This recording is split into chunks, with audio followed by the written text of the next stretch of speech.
Akashwani presents Morning News.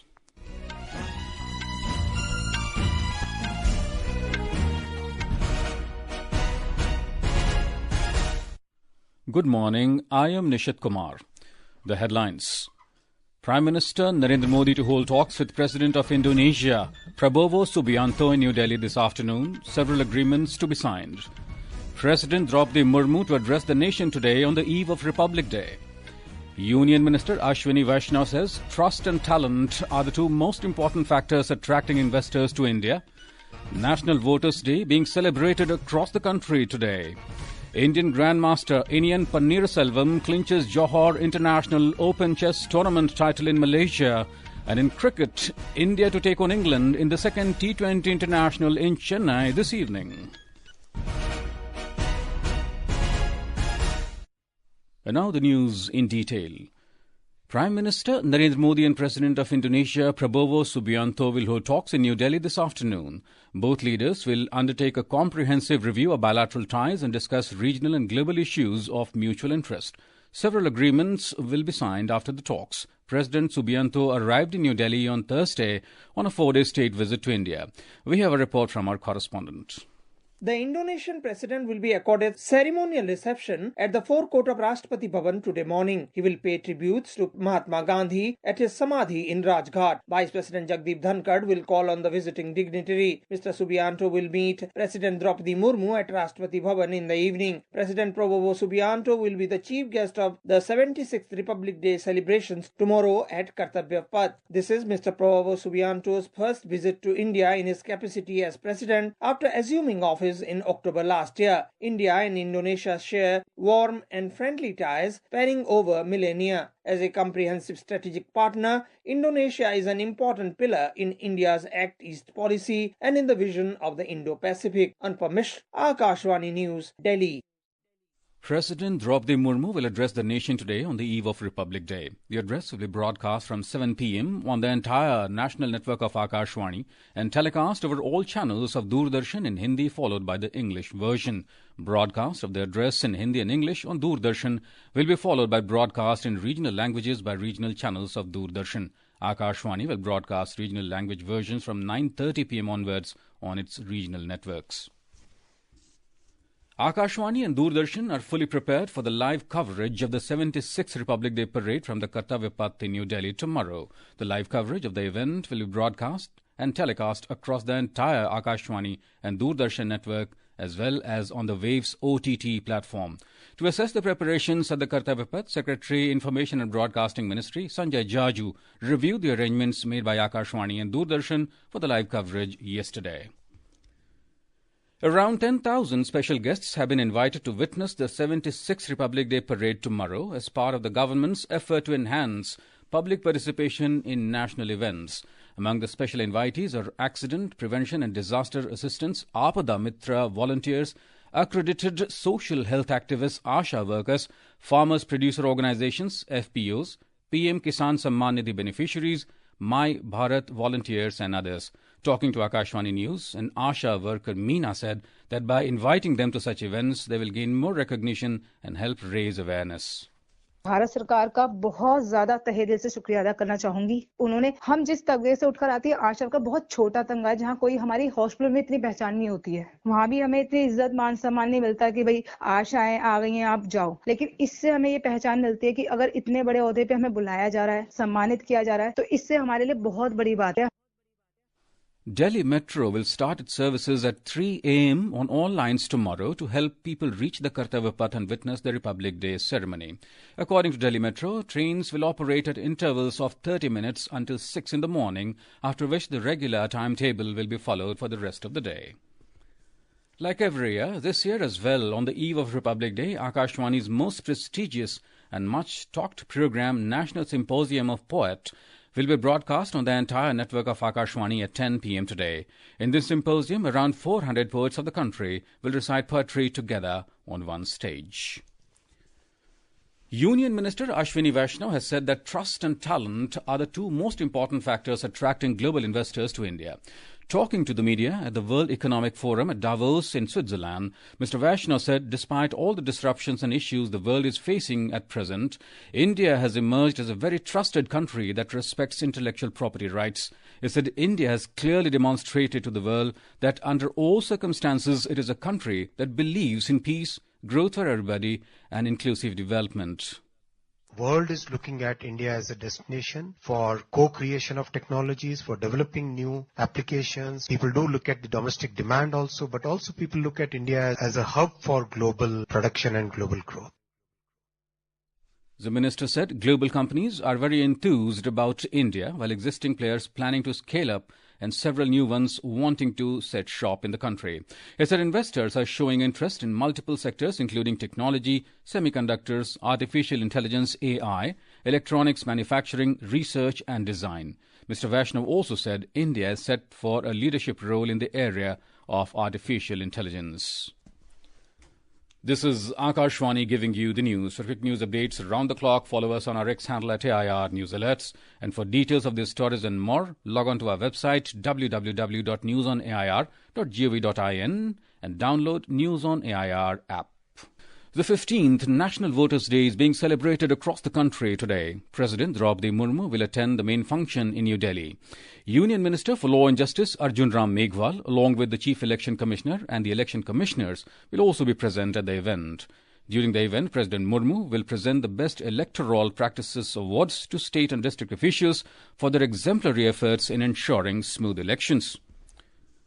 Chief Election Commissioner Rajiv Kumar said that the National Voters' Day is not just an occasion to celebrate the inception of Election Commission, but also an opportunity to honour the very spirit of democracy. Mr. Kumar said this in his message on the eve of 15th National Voters' Day in New Delhi. लोकतंत्र हम सबका है। यह हमारी साझी विरासत है, जिस पर हर भारतीय मतदाता को गर्व है। पिछले 7 दशकों से हमने मिलकर भारत की लोकतांत्रिक प्रक्रिया को मजबूती से संजोए रखा है। हमारे लिए आपका ट्रस्ट और ट्रांसपेरेंसी सिक्के के वो 2 पहलू हैं जिन्हें हम कभी कंप्रोमाइज नहीं होने देंगे। The 70-member Delhi Assembly will go to polls on the 5th of next month. Akashvani News brings you a special series in view of Delhi Assembly polls. Today, we take a look at Rohini constituency.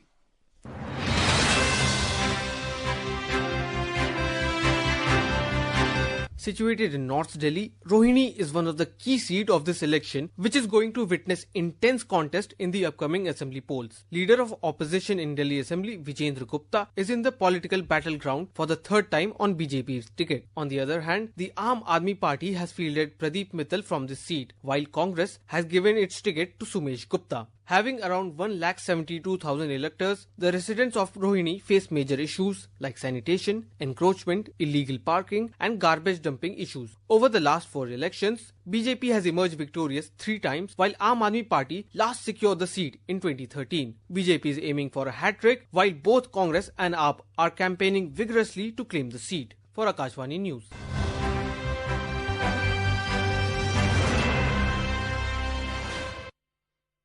And now, news from the Mahakumbh 2025 in Prayagraj.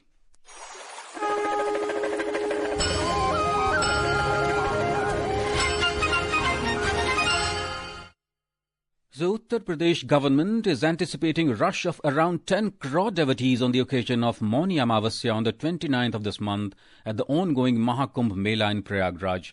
In view of this, the state government is implementing comprehensive measures to efficiently manage traffic and crowds. We have a report.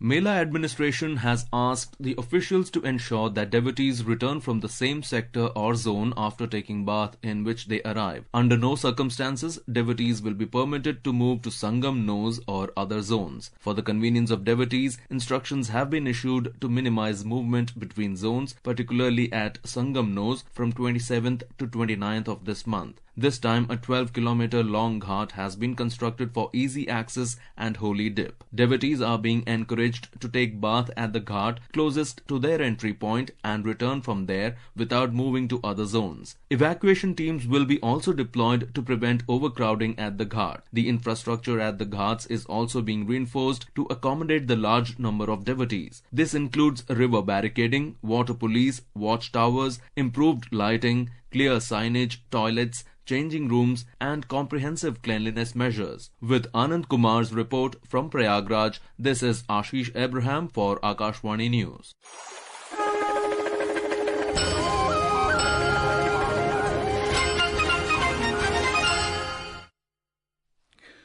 A three-day drone show began at Sector 7 of Mahakumbh Nagar in Prayagraj yesterday. Hosted by the State Tourism Department, the show featured hundreds of drones creating stunning live visuals in the night sky. Depiction of deities with Amrit Kalash and Samudra Manthan mesmerized the audience. Indian Grandmaster Iniyan Panneerselvam has clinched the 9th Johor International Open chess tournament title in Malaysia. Here is a quick roundup of the latest sports action from chess and cricket to tennis as key matches and tournaments unfold worldwide. Details from our correspondent.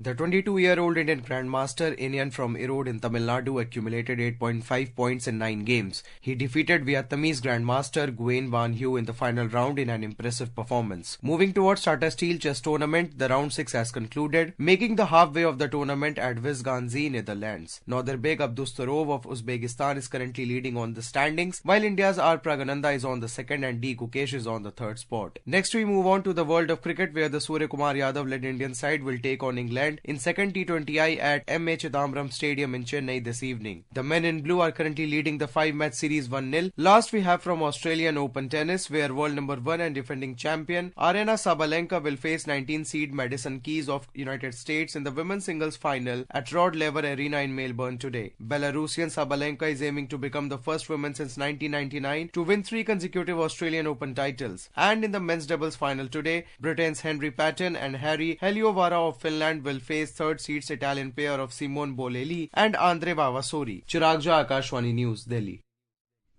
In the Women's Hockey India League, the JSW Surma Hockey Club stormed into the final after defeating Ranchi Rar Bengal Tigers by 4-2 in Ranchi yesterday.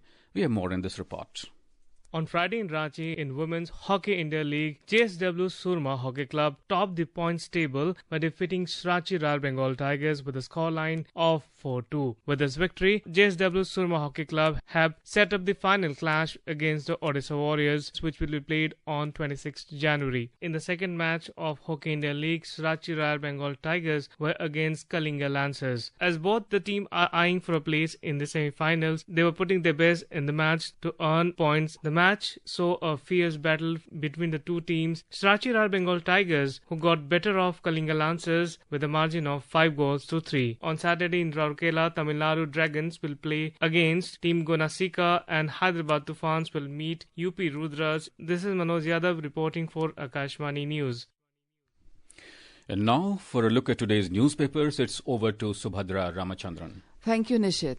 India set to discuss Myanmar conflict during talks with Indonesian President Subianto, who is the chief guest at Republic Day celebrations, headlines The Hindu. Prime Minister Narendra Modi to visit Paris on February 10 and 11th to co-chair AI Action Summit is the top story in the Indian Express. Opposition MP suspended from Waqf Bill JPC after ruckus is the front page story in the Statesman. 8 killed, 7 hurt in blast at Maharashtra Ordnance Factory, says the Tribune. Home Minister Amit Shah to unveil BJP's last part of manifesto for Delhi election today, according to a report in the Asian Age. Deportations start from US as Trump pushes his agenda, says Hindustan Times. Try asks telcos to make voice-only packs cheaper, says a report in the Economic Times. And finally, in a first in 2 years, Delhi enjoys moderate air on a January day, writes the Times of India. With that, it's back to you, Nishit. Thank you, Subhadra. And now, before we end the bulletin, the headlines once again. Prime Minister Narendra Modi to hold talks with President of Indonesia, Prabowo Subianto, in New Delhi this afternoon. Several agreements to be signed. President Droupadi Murmu to address the nation today on the eve of Republic Day. Union Minister Ashwini Vaishnaw says trust and talent are the two most important factors attracting investors to India. National Voters' Day being celebrated across the country today. Indian Grandmaster Iniyan Panneerselvam clinches Johor International Open chess tournament title in Malaysia. And in cricket, India to take on England in the second T20 International in Chennai this evening. For details of these stories and more, log on to our website, newsonair.gov.in and News on AIR app. And with that, we end the morning news. Have a nice day.